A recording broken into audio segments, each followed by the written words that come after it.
First and foremost, this video is not for influencing people in any sort by following my opinions and thoughts and making their own financial decisions. This topic is merely just to state some facts, talk about some articles and proofs, and why you should be investing in Indian stock market, especially in the next 5 to 7 years. So let's get into the video.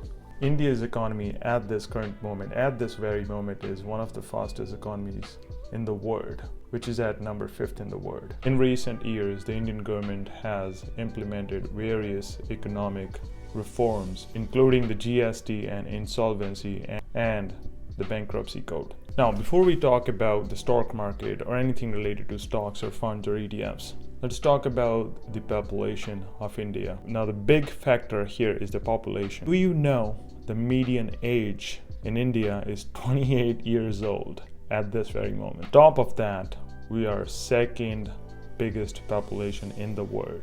So that means majority of the population at the moment is pretty young in India. I don't think is the case in any other country at the moment. This should be a golden period for India to outshine all the other superpowers or other countries in terms of growth and economy. We're seeing they're going in the right direction. Now, the second thing is this article from Morgan Stanley, and you can find the link of this article also in the description box down below. So the article says India's impending economic boom.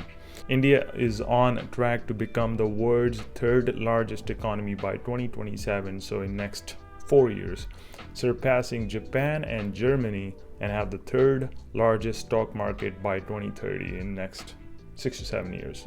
Thanks to global trends and key investments the country has made in technology and energy. So, technology and energy. It shouldn't be a rocket science to understand from this article that you should invest if you're already investing in index funds or S&Ps and everything. If you want to go for individual stocks, here's your key thing from Morgan Stanley. You should invest in technology and energy. Oil, energy, technology, IT, tech, whatever you want to call it. So it says India is already the fastest growing economy in the world, having clocked 5.5% average gross domestic product growth, which is the GDP, over the past decade now. 3 megatrends. Global offshoring, digitalization, and energy transition are setting the scene for unprecedented economic growth in the country of more than 1 billion people. Again, this is all linked to the population, right? So, they haven't mentioned anything about the age, but that's a different research I've done. So, this GDP and economic growth with most of the young population. Now, I'm not saying every young person is going to be successful, but again, this is a golden chance because most of the population is younger. And it says, the very key line here in the article, we believe India is set to surpass Germany and Japan to become the world's third largest economy by 2027 and have the third largest stock market by the end of this decade. You can read the whole article separately on here. I'm not going to read it out on the video, there's no point. But you can do it on your time. It's only 5 minutes read, so you can go ahead and do that by clicking the link in the description below.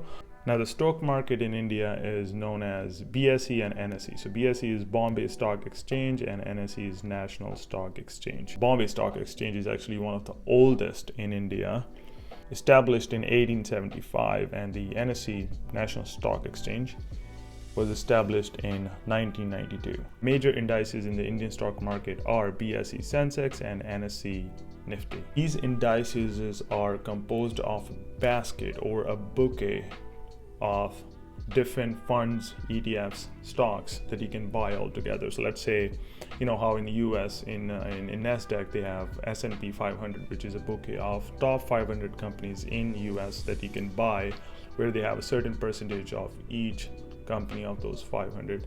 So let's say Tesla have 1%, Microsoft have 0.9%, Google has 2%, something like that. You can find the same in India. For example, Nifty 50 index funds or ETFs you can buy, which is the top 50 companies in India. What I meant by top, that means the most valued or better performing companies. So that means you don't have to buy individual stocks. You're investing a certain percentage in each of those 50 companies and you can get the nice returns and dividends or yield whenever, or appreciation cost whenever they're performing better. The beautiful thing about Nifty 50 index funds is that let's say 5 of those 50 companies are not performing well, they're going down, but others are going up.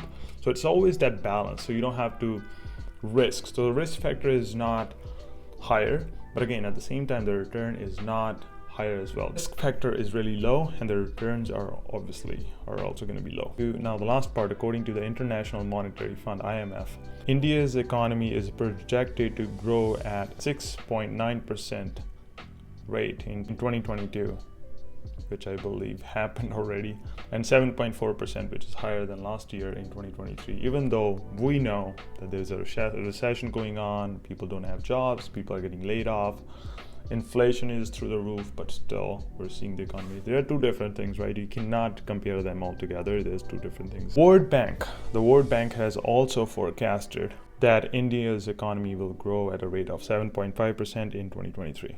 Now, to give you a bit more context on which field or sectors you should invest in, well, as we already talked about it, firstly, I would always recommend going for those bouquets of top 50, top 100, top 150, 200, 500, whatever you can find of those bouquets or those ETFs, funds, stocks of top 50, top 100, top 500 companies, because those cover all the sectors, basically from tech, automobile, energy, oil, minerals, whatever. Now, the thing about those index funds or ETFs is that usually the returns are 10 to 12%. So it's not going to be a high return if you're expecting 15 to 20%. I mean, 15 is still achievable depending upon how you move money around, but that's not possibilities always. On an average, the return is always 10 to 12%, which is again that's almost double than the FD percentages you get. I never recommend going for fixed deposit FDs. We call that in India. They are basically rusting. They're basically a rust to your money. But either way, the returns are going to be 10 to 12%. So you don't expect 18 to 20% with index stock funds. The only reason I recommend these, especially if you're just starting and you don't know where to go, this is a great way to start. That's how I started, and I've seen really good returns and even dividends with some of the index funds that I've invested in, especially in Canada and US. Agriculture contributes around 16% of the total GDP and employs around half of the population. That's one for you. So you can find companies linked to agriculture. The manufacturing sector. India at the moment is one of the largest manufacturers of textile, pharmaceutical, and automobiles. Now, at the end of the day, it's important to do your own research. As I mentioned at very early on in first 10 seconds or 15 seconds of the video, this is merely just to state some facts, numbers, articles, proofs that why you should invest, but I'm not saying that you should invest in a certain stock. So I never recommend one specific stock. I always recommend S&P's, index funds of top 50, top 100, top 500 companies, because you can always see the results there. They're never going to get down to zero or minus altogether.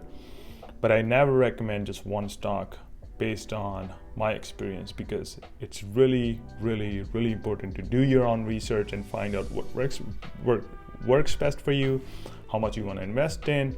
Again, I never recommend also to go all in and invest all of your money. You always want to go with, let's say if you're making 20,000 rupees a month, or in Canadian dollars, let's say you're making $2,000 a month. You want to at least invest 20% of your income. Okay, after whatever you do with your money, mortgage, bills, rent, whatever, you want to set aside 20% of that total income and you want to invest in every single month. You can do SIPs, which are systematic investment plans, or you can just do a lump sum amount, whatever works for you. I always go for SIPs early on, but if you're investing in individual stocks, I would recommend doing lump sum amounts, because you never know, because you want to rate the market. Always do your own research. Additionally, investing in stocks always involves some sort of risk, as we talked about it, so we want to be careful with that. I'm not saying that you're always going to lose money. Sometimes you will if you're only taking money in, if you're only putting money in and taking it out in a year. So especially with index funds or ETF funds of those bookies of top 50 or top 500 companies, once you invest your money in, just forget about it. At least for 10 to 15 years, just forget about it. I always go for retirement. So let's say at least 15 to 20 years. That's when you can see the really nice returns and also yields or returns or dividends. Yeah, that's pretty much it. Let me know if you like this video and you want me to make more of these. I'm always interested in finances and lifestyle too, how we can make money as a middle class or a poor person. So thank you for your time. Take care. Bye.